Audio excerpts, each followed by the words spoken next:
जिले के सिनौर तहसील के मालसर की तीर्थ भूमि में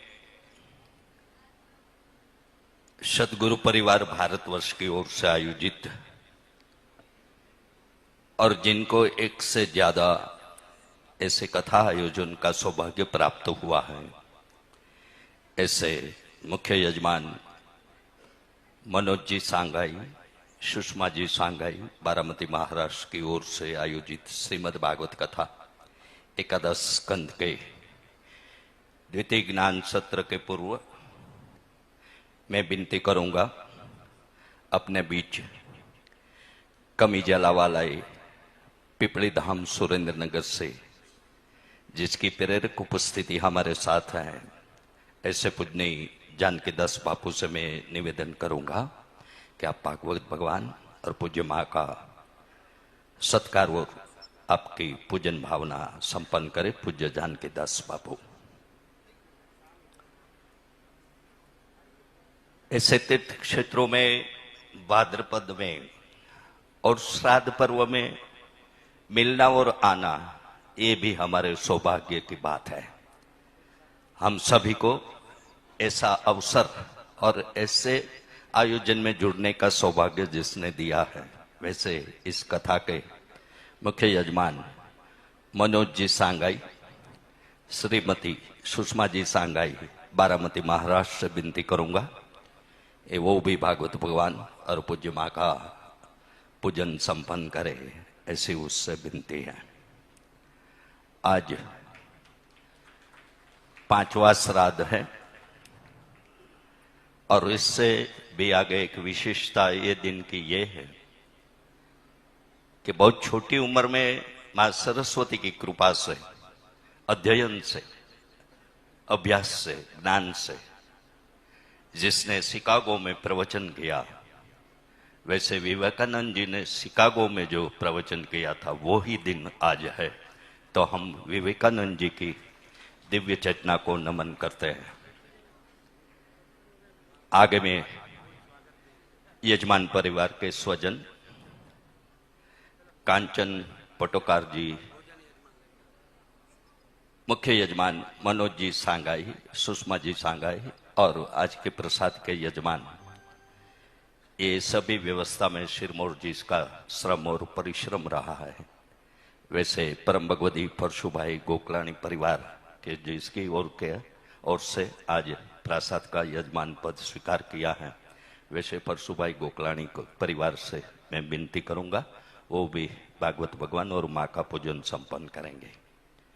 पुष्पार्पण के लिए कांचन पटोकार, सीमा शराफ, सुनंदा सात पुतले सब अकोला से, मालती मधुकर पोर्ट बारामती और कमल दामेकर अकोला से विनती है वो पुष्पार्पण के लिए कथा मंच पर आए।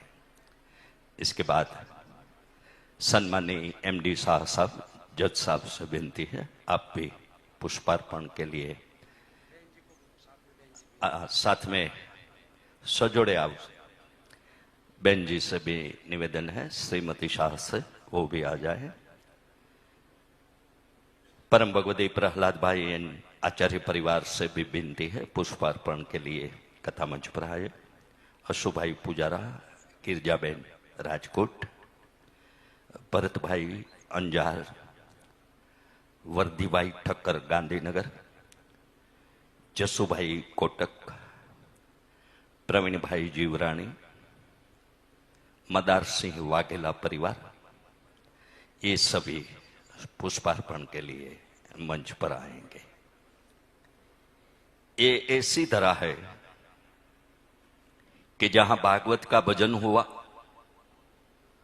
भागवत के सिरमौर जहां तक मुझे जानकारी है जिसकी उद्घोषणा हुई है वो ही मंच पर आए हैं। केका शास्त्री जी से हम आज याद करें और ब्रह्मलीन डोंगरे महाराज जी को भी याद करें। ये धरा पर स्थित सभी स्थित देवी देवताओं,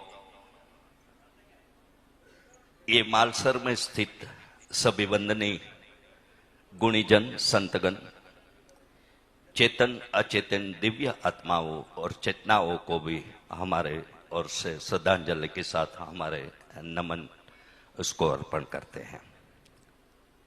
कल ही माँ ने बताया था कि गुजरात का सुखताल यानी मालसर, अंगारेश्वर महादेव, पांडेश्वर महादेव, औरंगजेब ने जिस हमारे देवालय को विध्वंस करने का प्रयत्न किया, प्रयास किया, लेकिन अंगार बरसे और वो कर नहीं पाया। आज भी उसके पीछे की दीवार हम देख के वो घड़ी की तादृश्य हम उसे दृश्यमान कर सकते हैं या तो देख सकते हैं। पांडवेश्वर महादेव की पांडव ने पूजा की थी। वैसे मैंने कल ही बताया था कि हमारे सभी ये स्थलों और देवालयों की क्या बात बताए, जहां भी पांव रखे वहीं हमारा कोई देव या देवी स्थित होती है। कोई न हो तो हनुमान जी तो होते ही है। तो ये हमारी संस्कृति और परंपरा और हमारे लहू के गुण है कि हम सब सतत सत्संग में, भजन में, भक्ति में रहना चाहते हैं और ऐसा व्यक्तित्व, ऐसे संतगण, ऐसे विद्वत जन हमको मिले हैं और मिलते रहे हैं और मिलते रहेंगे।